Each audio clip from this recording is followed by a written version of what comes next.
Welcome to Security Weekly's Virtual Hacker Summer Camp 2020. I am your host, Matt Alderman. Joining me for this interview segment is Michael Sanders. He's a senior engineer with ExtraHop, who has been a great sponsor of ours.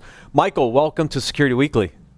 Hey, thanks for having me. Now, this is your first interview on Security Weekly. We've had a lot of your folks on over the years, so I said I'd take it easy on you. Give us an overview of kind of your role at ExtraHop first before we dig into some of the detection and response conversation we want to have.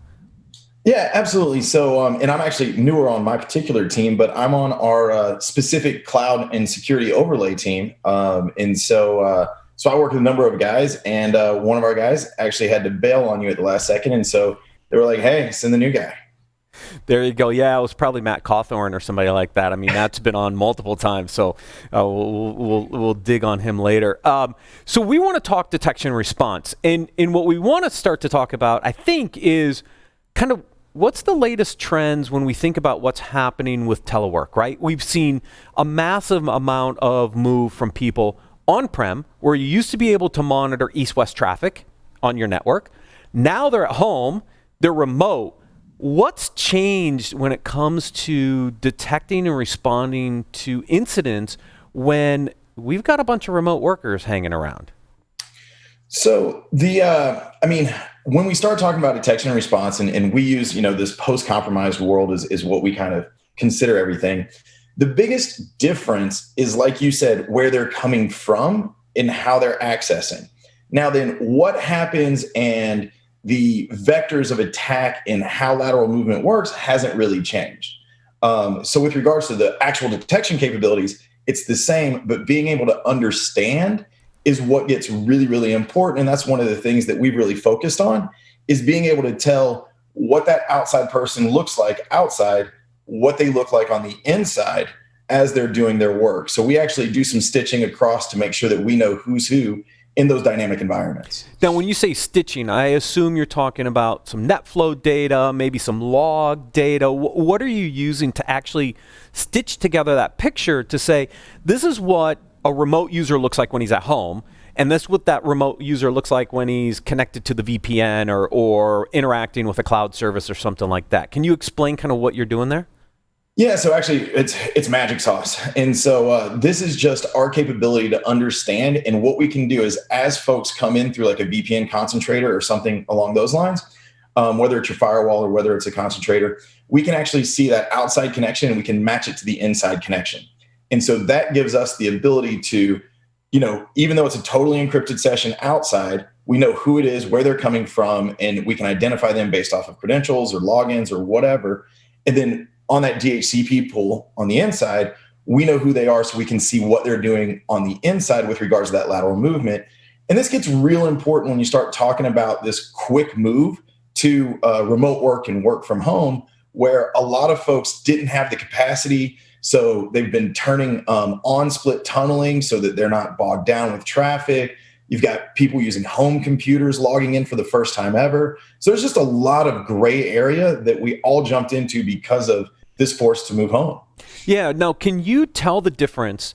If you see the connection coming in through the VPN, how much visibility do you have into the remote PC device when it's in a split tunnel mode and maybe not all the traffic's coming through the VPN? Can you see that or can't you see that? I'm curious how far you extend into that home networking environment.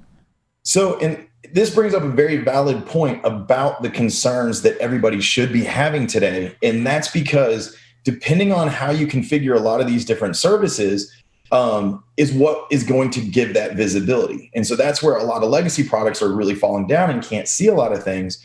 Whereas, somebody like ExtraHop, we still do all of our device profiling. And so we know what that device is, even though it's not here. We can see all of its like LDAP calls coming across the tunnel. If DNS is coming across the tunnel, we see all of that. So we can see everything that they're accidentally communicating, I guess is what you would say. Even though it's not really an accident, it's how we configure things so that we get the data that we need. With regards to, can I see what you're surfing in your incognito window? No, you're still safe. Don't worry. I'm not investigating that much. Be careful on your DNS queries, though. Got it. Well, that's a good tip for all of us to keep our in our split tunnels. Use your incognito window. Now we also have seen a lot of move to more cloud services, and ExtraHop's done a lot there on the cloud side. How does this now change some of what you can see in the cloud side, right? Let's assume I'm not going through my VPN, right? I'm not connecting to the corporate network because I'm going straight out to Amazon or maybe a SaaS provider, something like that. What do you now see, and what do you now do to monitor that network traffic with some of the recent cloud enhancements that ExtraHop's put in place? Yeah, so we're a very cloud-oriented organization, hence my role in my team. And as you mentioned, Matt, that you work with a ton. So one of the big things that we see, and a lot of customers didn't realize they were accidentally doing it at the time. One of the big deals is because of split tunneling or because of those scenarios, a lot of the infrastructure that got pushed into the cloud because of the quick necessity to expand or whatever that compute footprint, a lot of cloud adoption exists. And one of the problems is somebody going direct because you weren't planning on that. And so realistically, you've got to expand your security footprint into the cloud.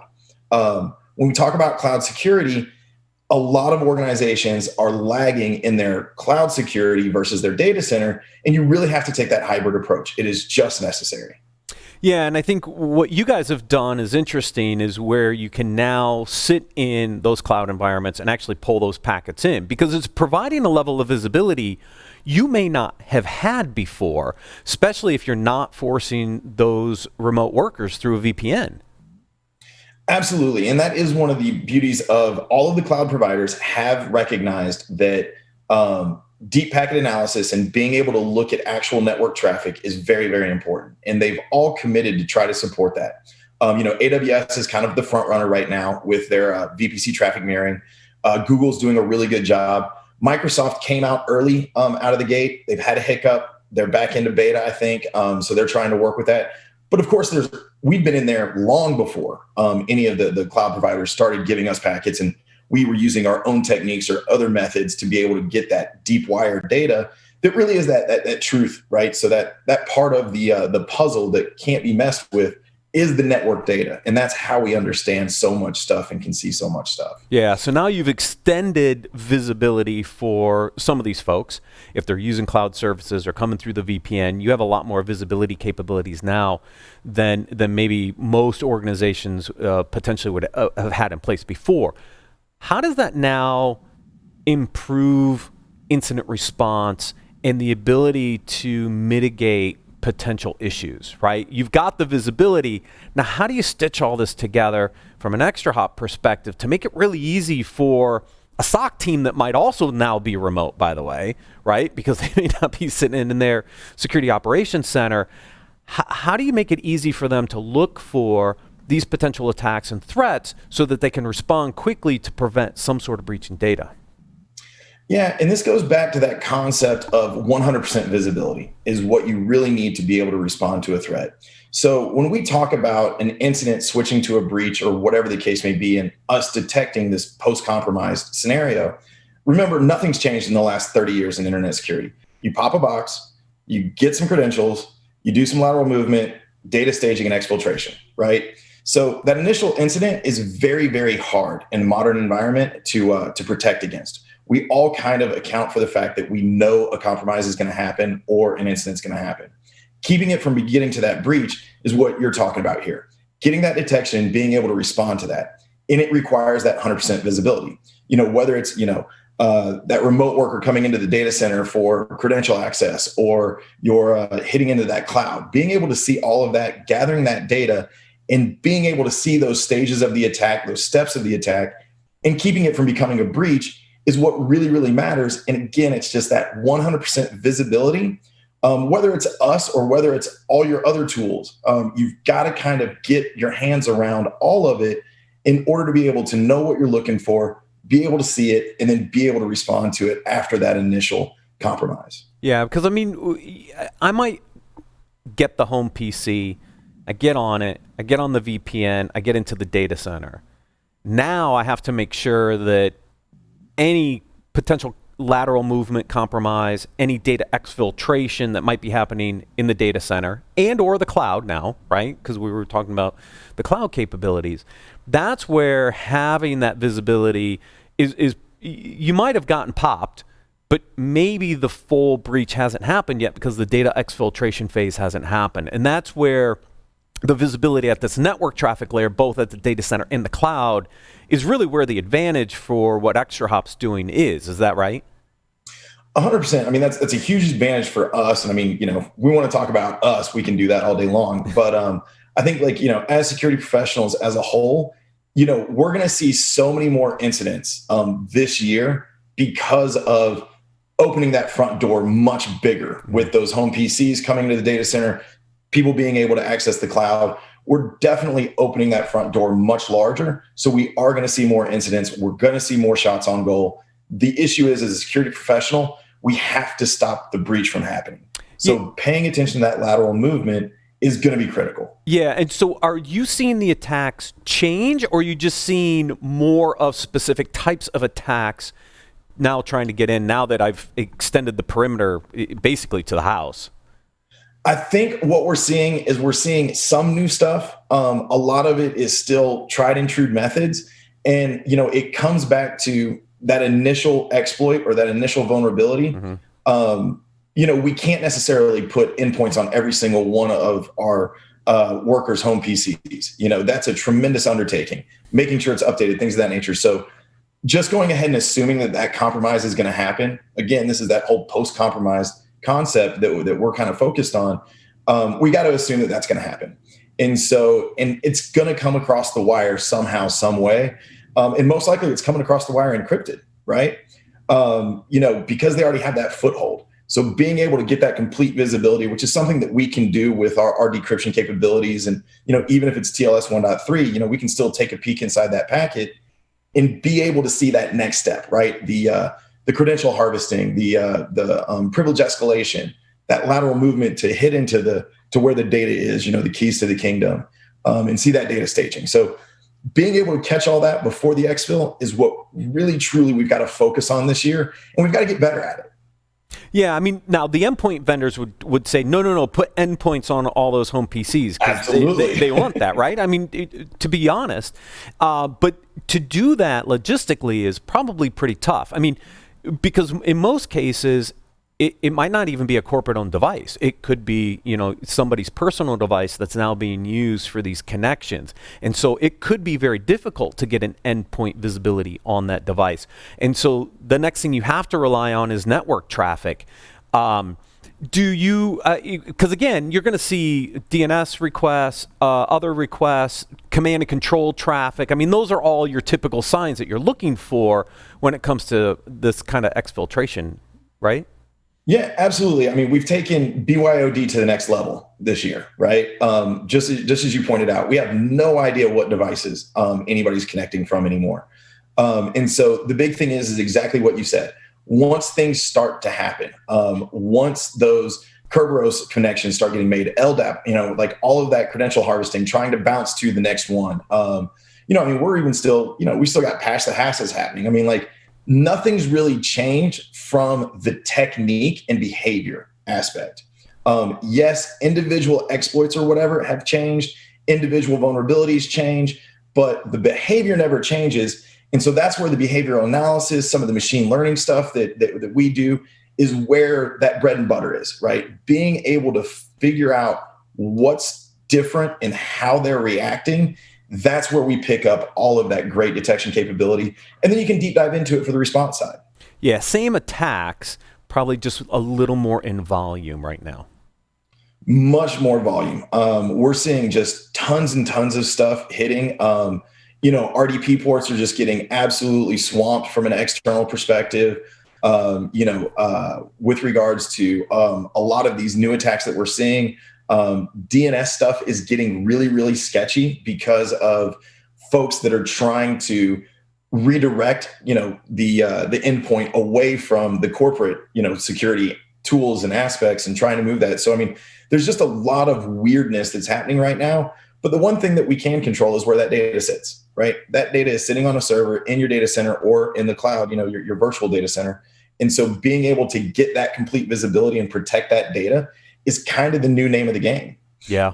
Yeah, I mean, it's a challenge for people, for sure. I mean, we've seen a lot with VPN capacity challenges and where data's going and traffic's going. As long as you can protect the data source and make sure that you have visibility around where that data is being stored, that's a big part of the battle at this point in making sure that it's being protected. Yeah, absolutely. I think, you're spot on right there. And, one of the big things, and I had to double check the statistic this morning from the Verizon report for last year, we still have this mean time to detection, is months in like a quarter of, incidents. We've got to fix that as well. We can't have that this year.